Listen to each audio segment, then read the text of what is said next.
Gram panchayat काली बावड़ी की जनता जिंदाबाद जिंदाबाद जिंदाबाद। मान सिंह दरबार जी जिंदाबाद जिंदाबाद जिंदाबाद।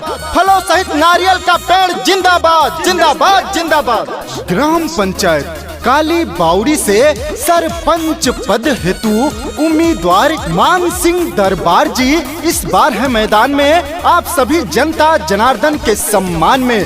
तो याद रखे भाइयों, इनका प्यारा चुनाव चिन्ह है फलों सहित नारियल का पेड़, जो क्रम संख्या 3 पर है। मेरे भाइयों एवं बहनों, 1 जुलाई को पोलिंग बूथ पे जाना है तो फलों सहित नारियल का पेड़ पे मोहर लगाकर मान सिंह दरबार जी को अपना सरपंच बनाना है। आपका प्यारा चुनाव चिन्ह फलों सहित नारियल का पेड़।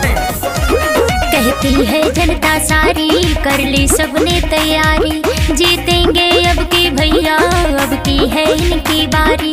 कहती है जनता सारी, कर ली सबने तैयारी, जीतेंगे अब की भैया, अब की है इनकी बारी। काली बावड़ी से सरपंच बनाएंगे, मान सिंह दरबार को हम जिताएंगे, साथ इन्हीं का हम मिलके निभाएंगे, मान सिंह दरबार को हम जिताएंगे। जो कोई नहीं किया ऐसा काम कर देंगे, जो कोई नहीं किया ऐसा काम कर देंगे, पूरा हर गरीब का अरमान कर देंगे। 5 साल का कोई उम्र भर भुला नहीं सकेगा बन के सरपंच आपके अपने ग्राम पंचायत काली बावड़ी का रोशन नाम कर देंगे। आपके भाई, आपके बेटे मान सिंह दरबार जी, जिनका प्यारा चुनाव चिन्ह है फलों सहित नारियल का पेड़। मेरे भाइयों एवं बहनों, इस बार किसी के लालच, किसी के बहकावे में नहीं आना है। 1 जुलाई को पोलिंग बूथ पे जाना है तो फलों सहित नारियल के पेड़ पर मोहर लगाकर मान सिंह दरबार को जिताना है। दुखिया गरीबों का साथ ये निभाएंगे, शौचालय पेंशन आवास भी दिलाएंगे, शौचालय पेंशन आवास भी दिलाएंगे। हाँ, दुखिया गरीबों का साथ ये निभाते हैं, सीधा स्वभाव इनका सबके मन को भाते हैं। गांव-गांव में गली गली में गूंजे यही नारा, मान सिंह दरबार बने सरपंच हमारा, आसान गरीबों का भैया बढ़ाएंगे, मान सिंह दरबार को हम जिताएंगे, काली बावड़ी से सरपंच बनाएंगे, मान सिंह दरबार को हम जिताएंगे। चाचा चाची का प्यारा चुनाव चिन्ह है फलों सहित नारियल का पेड़। दादा दादी का प्यारा चुनाव चिन्ह है फलों सहित नारियल का पेड़। भैया बहनी का प्यारा चुनाव चिन्ह है फलों सहित नारियल का पेड़। गरीब मजदूर किसानों का प्यारा चुनाव चिन्ह है फलों सहित नारियल का पेड़। मेरे भाइयों एवं बहनों, इस बार फलों सहित नारियल का पेड़ पे मोहर लगा देना है, मान सिंह दरबार जी को जिता देना है और अपना सरपंच बना देना है। याद रहे भाइयों, आपका प्यारा चुनाव चिन्ह फलों सहित नारियल का पेड़।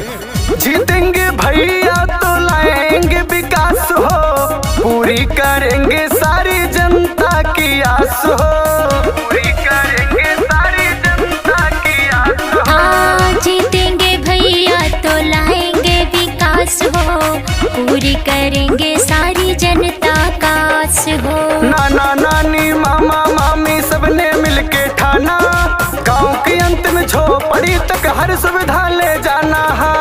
जाति पाति वाला भेदभाव सब मिटाएंगे, मान सिंह दरबार को हम जिताएंगे। मान सिंह दरबार जी का वादा है, जब मैं सरपंच बनूंगा तो अपने ग्राम पंचायत काली बावड़ी में सड़कों का जाल बिछवाने का काम करूंगा, गरीब को आवास देने का काम करूंगा, विधवा विकलांग वृद्धा पेंशन पात्रित लोगों का बनवाने का काम करूंगा, सरकार द्वारा चलाई गई हर योजनाओं को लाऊंगा, हर घर तक पहुंचाऊंगा। तो याद रखिए भाइयों, फलों सहित नारियल का पेड़ पे मोहर लगाना है और सभी सरकारी सुविधाओं का लाभ उठाना है, मान सिंह दरबार को जिताना है। जहाँ जहाँ जाओ वहीं होती इनकी बात हो, जनता ये ठान चुकी है देगी अब की साथ हो, जनता ये ठान चुकी है देगी अब की साथ हो। हाँ, जहाँ जहाँ जाओ वहीं होती इनकी बात हो, जनता ये ठान चुकी है देंगे इनका साथ हो। गाँव गाँव में रोड बनेगा, बनेगी पक्की नाली,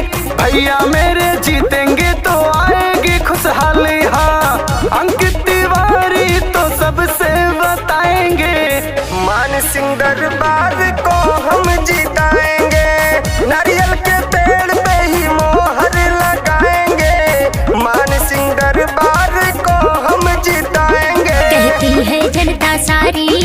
ली सबने तैयारी, जीतेंगे अब की भैया अब की है इनकी बारी। कहती है जनता सारी कर ली सबने तैयारी, जीतेंगे अब की भैया अब की है इनकी बारी। काली बावड़ी से सरपंच बनाएंगे, मान सिंह दरबार